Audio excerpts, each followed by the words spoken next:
à tous chers mortels, c'est Dramamar et on se retrouve avec les achats que j'ai fait pour ce mois-ci léger. Là, je vous avoue que je me calme un peu ces derniers temps. Il y a beaucoup de trucs à payer en ce moment, donc bon, je fais un peu attention. Du coup, voilà, petite pile de choses qui est assez inhabituelle. En général, je prends des gros trucs, mais bon là, je le redis, je fais gaffe, j'ai pris les trucs qui m'intéressaient le plus et les séries que je voulais absolument continuer, notamment Skull Knight in Another World, une série que je surkiffe. J'ai vu l'animé, j'ai vu le manga, je suis toujours à jour, et j'adore énormément cette série. De toute façon, les suites que j'ai pris, c'est quasiment que des trucs que je surkiffe. Skull Knight, donc un petit peu à la Overlord, mais en beaucoup plus loufoque et beaucoup plus sympa à mon goût, où on suit un monsieur qui était pas sorte de paladin, chevalier saint dans un jeu vidéo extrêmement puissant, tout ça, et qui va se retrouver dans cet univers avec son corps de son personnage de jeu. Donc Isekai Game, et du coup il va commencer à essayer de comprendre qu'est-ce qui se passe dans ce monde-là. Il va essayer de voir comment fonctionnent ses capacités, parce que il les connaît, mais bien évidemment dans le jeu et dans la réalité, et c'est pas pareil, ils ont pas totalement la même puissance, ce genre de truc-là, donc il teste un petit peu tout ça, et il va rencontrer plusieurs personnages pour faire sa petite aventure. Et là on est quand même déjà pas mal loin, là, déjà au 10e tome, je sais pas jusqu'où va aller la série, ça peut aller indéfiniment loin, parce qu'en gros il y a beaucoup de choses à parler dans l'histoire, donc bon, je sais pas jusqu'où ça va aller, mais ça peut durer longtemps. Une série que je surkiffe. Alors si vous aimez le Isekai, si vous aimez l'Heroic Fantasy, et si vous avez bien aimé Overlord en tant que tel, moi je conseille plus celui-là. J'avais beaucoup plus aimé Skull Knight in Another World qu'Overlord, ça reste que mon avis bien évidemment, et l'anime est extrêmement cool au passage. C'est vrai que j'ai tout autant kiffé, surtout l'opening qui est juste extra. Mais voilà, une bonne petite série que je continue à lire, et que je continuerai à lire quasiment indéfiniment. Je pense qu'il y a peu de chance, à moins que ça fasse du Zuragino Shidero, où effectivement j'ai abandonné, je continue à acheter, mais je suis beaucoup moins dedans, franchement. Boss ou Crève, premier et deuxième tome. Alors cette série est terminée en 6 tomes, et je pense que ce sera pas trop mal en 6 tomes. Alors j'ai lu, mais quand c'est en les achats, je ne parle pas trop du manga, donc je vais juste vous donner, lire le résumé et donner un avis très bref. Alors, vous n'avez plus de travail depuis 6 mois, il est grand temps de vous reprogrammer. Dans un Japon très proche de notre réalité, ceux qui n'ont pas travaillé depuis plus de 6 mois deviennent une charge pour la société et doivent être réhabilités. Ces individus sont envoyés dans des camps pour subir un lavage de cerveau censé les rendre productifs. Tatsuya est l'un d'entre eux, mais il ne comprend pas pourquoi il avait un travail mais a été renvoyé du jour au lendemain sans arriver à retrouver un emploi. A-t-il été victime d'une machination, et le camp où il a été envoyé est différent, les traitements sont humiliants et bien plus brutaux. Dans quel but? Je vais te dire qu'un mot, c'est très spécial, hein. Et c'est un manga que Macron adorait, je pense, parce que c'est totalement le genre de truc qu'il kifferait. Voilà. Ah oui, mais je vais pas te montrer d'image, je vais vous montrer un petit peu quand même. Donc voilà, je ne donne pas trop d'avis pour l'instant, mais c'est vrai que ça va assez loin. Je pensais pas que ça irait à ce point-là, mais si, c'est bien bourrin, c'est assez balèze le truc, non franchement. Mais alors, j'ai quand même bien aimé, mais c'est vrai que waouh, quand tu lis le truc, t'es en mode waouh, ça part loin et tu sais pas où il veut t'amener en fait ce manga-là. Donc 6 tomes, j'ai lu les 2 tomes, on verra bien ce que ça donne après. The Eminence in Shadow, du coup 8e tome de la série, et j'ai commencé l'animé il y a pas longtemps, j'ai pas encore tout fait, mais j'ai vu 4 ou 5 épisodes. Et j'ai une préférence pour le manga. En fait, l'anime est sympa, mais putain, il est tellement différent sur pas mal de points. Et encore une fois, ça rush à mort pas mal de passages. Donc je vous conseille largement le manga. C'est vrai que l'anime a un petit truc cool, notamment vis-à-vis de Shadow, mais je préfère le manga sans hésitation. Donc on suit un jeune homme qui a passé toute sa vie, jusqu'à ses 30 ans si je dis pas de bêtises, à s'entraîner pour devenir toujours plus fort, toujours plus invincible, pour pouvoir même maîtriser la magie, sauf que dans notre monde, malheureusement, ça n'existe pas, notre monde il est pourri là-dessus. Et du coup, à un moment, il va se faire exploser la tronche par un camion.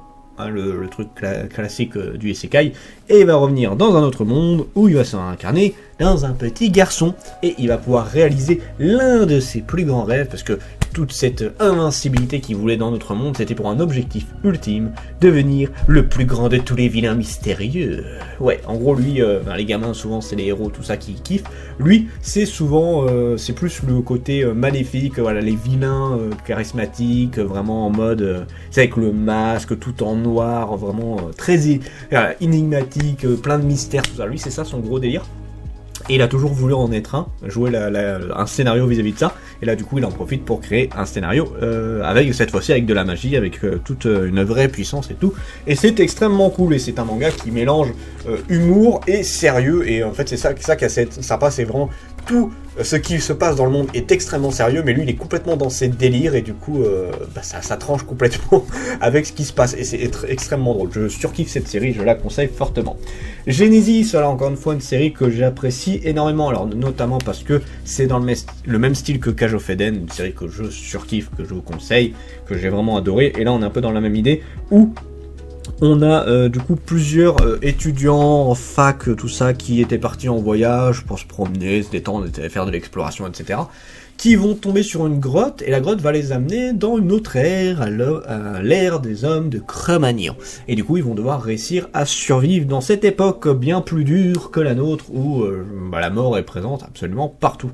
Et du coup, certains s'en sortent vachement bien, d'autres beaucoup moins bien, et il y en a même qui commencent à péter un câble. Donc voilà, c'est très sympa, et c'est vrai que ça monte crescendo. Au début, c'était assez soft, et plus on avance, plus ça devient vraiment très trash, très dur mentalement. Là, on a carrément des viols et des trucs du genre. Bon, ça va vraiment extrêmement loin, mais la série que je vous la conseille énormément, j'ai vraiment surkiffé. C'est une très très bonne série. Donc voilà. Et voilà, si vous avez connu Cage of Eden, bon, malheureusement très peu connaissent Cage of Eden, si vous avez connu, vous allez kiffer Genesis, et si ça peut en motiver certains, c'est fait par l'un des assistants de... Berserk. Bon, moi c'est pas un truc qui me motive à lire, mais bon, je sais que ça peut peut-être en motiver certains, et je suis pas sûr, mais je crois que c'est au moins le même dessinateur que Suicide Island, en tout cas ça y ressemble fortement. Donc voilà, très bonne série. Une autre série, alors là, à mon avis plus méconnue, c'est Back from Hell, le sage persécuté se réincarne pour se venger, et encore une fois je savais pas jusqu'où ça allait aller. Est-ce que ça allait être une petite série sans trop de fond, un truc du genre, et là c'est vrai que à partir, alors déjà le 3e tome était pas mal à ce niveau là, mais c'est vrai que là en arrivant au 4e tome, tu vois que ça va aller beaucoup plus loin que ce que tu ne le pensais.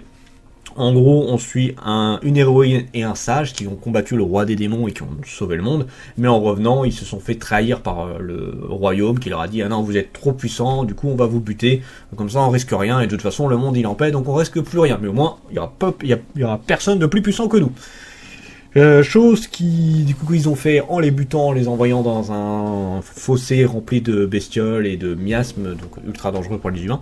Et du coup, ils vont tous les deux crever, mais le sage va revenir sous la forme d'une liche, et il va décider de se venger, mais bien méchamment en fait. Et du coup, voilà, c'est extrêmement cool. J'ai vraiment beaucoup kiffé la série, et plus on avance, plus j'aime, parce que c'est vrai qu'au début j'aimais bien, mais voilà, ça se lit assez vite, donc du coup j'étais en mode, ouais, bah c'est la bonne petite série que je lirai de temps en temps pépère. Et là, plus on avance, plus ça va faire partie des séries que j'aime vraiment beaucoup, beaucoup. Donc voilà, encore une fois, que je vous la conseille énormément. The Dark Saint, donc j'en ai parlé hier du coup, donc je fais un résumé très rapide. Un jeune homme qui était devenu un saint, qui malheureusement n'arrive pas à se battre, et en plus qui va se faire jeter par son groupe parce que il y a une paladine, un héros et une sorcière qui vont tous les trois maîtriser des sorts de base de soins. Et alors lui il maîtrise des sorts de soins ultimes, c'est divin même, mais pour eux ils considèrent que ça ne sert à rien. Voilà, c'est des débutants, c'est des amateurs, et du coup il va faire son petit bonhomme de chemin tout seul, et il va trouver la capacité d'utiliser la magie des ténèbres qui elle est focalisée principalement sur la puissance d'attaque. Voilà, chose qu'il n'avait pas avec sa classe saint, donc il va devenir un Dark Saint. Et c'est une super bonne série, encore une fois, que je vous conseille. Ça paye pas de mine, mais franchement j'ai beaucoup aimé, et j'ai très hâte de voir ce que ça va donner. Ah oui, alors ça je me le garde pour la fin. Du coup on a le tome 7 et 8 de Lunar Life in Another World, où ils sont sortis en même temps. Ils sont sortis tous les deux en même temps. Petite série pareil qui payait pas de mine au début, mais qui se lit plutôt bien. J'ai presque tout lu, mais en fait dans ce que je vous ai présenté, il n'y a qu'un seul tome que j'ai pas lu. Ouais c'est ça, il n'y a qu'un seul tome que j'ai pas lu, c'est celui-là parce que c'était le dernier que je devais lire, c'est tout. On suit plusieurs personnes d'une classe qui vont se retrouver téléportées dans un autre monde. Ils vont chacun avoir une capacité qui va être offerte par une divinité, et notre héros va se retrouver dans les derniers, parce qu'en fait il s'était planqué, le dieu va quand même l'invoquer, et dire merde, mais moi du coup j'ai donné toutes les capacités intéressantes, il n'y a plus que des capacités à la noix quoi. Et bon bah pour m'excuser, je te donne toutes les capacités qui restent. Normalement les gens ils prenaient entre 2-6 capacités plus ou moins, et lui il va en avoir des tonnes, alors qui sont au premier abord qui ont l'air inutiles, mais en fait combinées et bien utilisées, bah, peuvent devenir extrêmement puissantes, et du coup voilà une série qui est fort sympathique également. Je ne savais pas si j'allais vraiment aimer plus que ça, mais finalement si ça va, ça se lit bien, ça se regarde bien, et voilà, c'est pas le manga que je surkiffe dans la mort qui tue, mais c'est très cool. Et là nous avons, comme j'en parle très régulièrement, les Otome Game Isekai avec Villainess Level 99, une super bonne série. C'est vrai que la couverture me tentait énormément. Et ah tiens d'ailleurs c'est Soleil Manga Fantasy, c'est mon nouveau préféré de la collection Fantasy de Soleil Manga, parce que il n'y en avait pas beaucoup que j'aimais de la collection Fantasy, et je le mets en number one sans problème. Alors, me voilà réincarné en tant que vilain Dr. Emilia, personnage de l'univers d'un RPG Otome Game dans le scénario principal. Je ne suis qu'un personnage secondaire, mais dans la fin secrète du jeu, j'appartiens au boss caché, aux stats élevés destinés à affronter les héros. Mon cœur de gameuse s'enflamme, je me suis entraîné sans relâche depuis mon enfance, à tel point que j'avais déjà atteint le niveau 99 lors de mon entrée à l'Académie Royale. Je comptais y passer des jours paisibles, mais c'est sans compter sur l'héroïne et ses prétendants qui me soupçonnent d'être le roi démon, un pouvoir au-delà de l'imaginable, qui lui causa bien des problèmes. L'histoire de la vilainesse Dr. Doster, je sais pas comment ça se prononce, ne fait que commencer. Et encore une fois, une excellente série que je vous conseille énormément. Enfin, j'ai vraiment surkiffé cette série-là. Vraiment trop bien. Voilà, j'ai vraiment adoré. Et on en parlera très prochainement, bien évidemment. Et c'est tout, du coup, en achat, pas grand-chose cette fois-ci, mais je me rattraperai les autres fois. Sur ce, c'était Dragmar, et je vous dis à la prochaine, chers mortels.